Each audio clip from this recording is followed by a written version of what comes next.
ఏమిటి రక్షణ? అదేమైనా కవచమా లేక సరిహద్దా? ఈ రక్షణ మరో విధమైంది.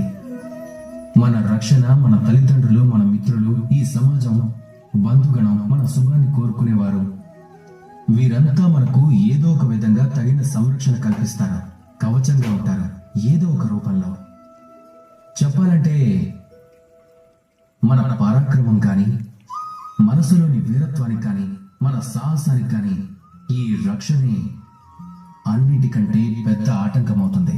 ఒకవేళ ఏ రక్షణ లేకపోతే గనక, లేదా మీరు ఈ రక్షణల్ని కాదని బయటపడితే, అప్పుడు మీ పరాక్రమం ఉన్నత స్థాయికి చేరుకుంటుంది. ఎందుకంటే అప్పుడే మీకు అర్థమవుతుంది ఈ ప్రపంచాన్ని మీరే స్వయంగా ఎదిరించాలి అని.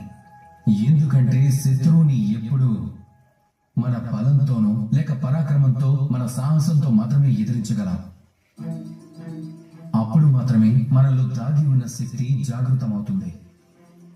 ఆ శక్తి ఇక్కడే దాగుంటుంది. మీరు దానిని గుర్తించాలంటే, జాగృతం చేయాలి అంటే, ఇదంతా ఆ రక్షణ భగ్నమయ్యాక మాత్రమే సాధ్యం.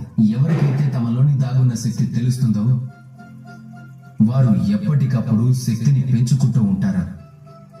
వారు తమకు అండగా, రక్షణగా ఉన్న కవచాన్ని చీల్చి ఇచ్చేస్తారు, కర్ణుడిలాగా.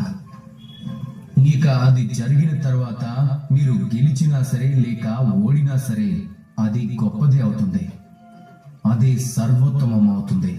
అందువల్ల వదిలేయండి భయాన్ని, మీ చుట్టూ ఉన్న రక్షణ కవచాల్ని చీల్చి పారేయండి.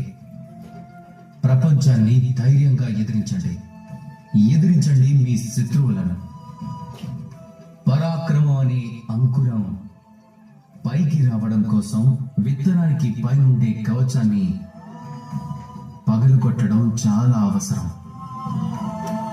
రండి నాతో కలిసి ప్రేమగా పలకండి, రాధాకృష్ణ.